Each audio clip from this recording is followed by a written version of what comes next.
I wanted to take a minute and talk about something that I think is really difficult for so many of us, and that's the subjectivity of our experience in the world.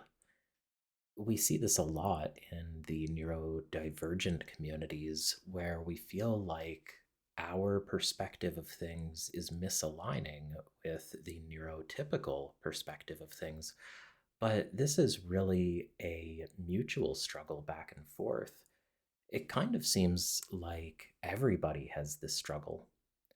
But before we get into it particularly deeply, I want to just make sure that everyone remembers I'm not a professional. I'm not a mental health provider, a neurologist. I'm not a psychologist or anything like that. Nothing that I say should be taken as professional or medical advice. It's purely out of interest and hopefully to spark some thoughts in your minds. So, to start off, let's talk about the McCullough effect. Probably some of you have encountered this. The McCullough effect is, you might think of it as an optical illusion, where you have a grid of horizontal black and green lines, we'll say, and then another grid of vertical black and magenta lines. First, you or whoever else looks at these lines and they kind of focus on them and they look back and forth between the two sets of lines. You don't have to stare at it, you don't have to keep your eyes open. But typically, when going through this experiment, you would just move your eyes kind of generally back and forth between these two grids. And this process takes 3 to 4 minutes. And after this process, the person who's gone through this experience looks at a plain white and black grid.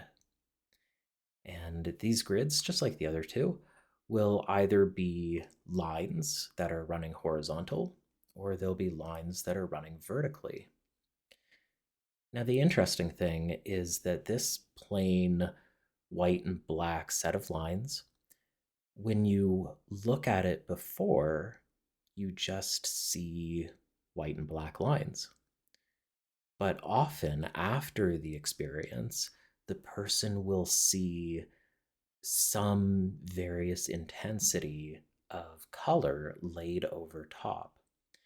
And so it's sort of like an after image. If you think about when you see something bright and you close your eyes and you can still see that after image, it's sort of like that. But the interesting thing is that it's occurring while your eyes are open. And more so than that, it's a long term effect that stays with you. And I don't mean long term just as in like a minute or two. Many people will experience the McCullough effect all the way through the current day. They might experience it the next morning. They may experience it for a week or a month or 3 months or even more.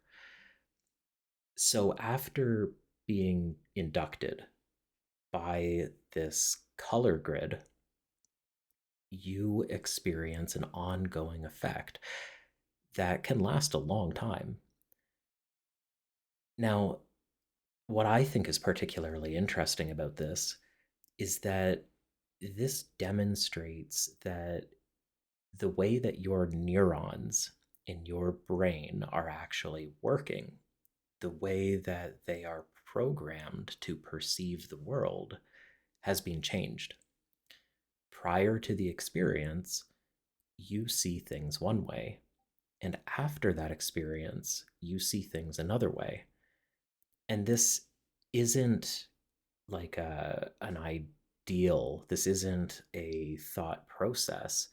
This is actually your senses interpreting reality in a new way because of an experience that you've had.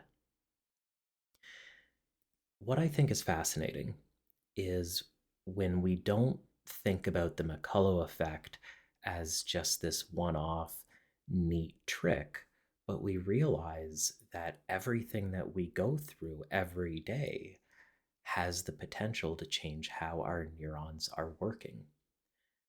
When I go through maybe a big event, maybe it's an exciting positive event, or maybe it's a traumatizing negative event, this actually changes how I perceive the world in the future. And so when I'm standing there looking at a situation, and a friend of mine is standing next to me looking at the same situation, we're not perceiving reality in its literal sense.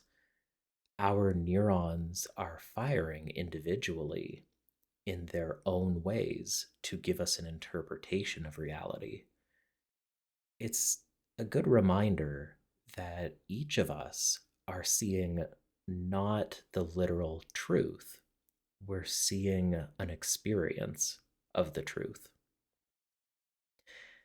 Now, coming back to the McCullough effect for a moment, some people will spend 3 to 5 minutes looking at the two sets of colored lines, and they, the next day, will no longer see that color laid over top of the black and white lines.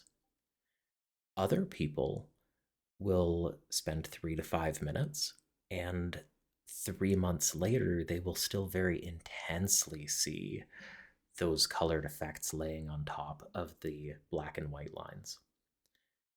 Some people will receive this effect with great intensity for a great period of time. Some people will receive it with a great intensity for a short period of time. Some people low intensity, long time. Some people low intensity, low time. And it's even possible that others don't experience this effect at all. This is debated what the cause is, why some people experience this for a long time, why some people don't, why there's different intensities. But one possibility could be your genes. So when we look at genetics, we say that that's your genotype, the things that make you who you are, that are programmed into you biologically, just molecule to molecule. This is what you're made of.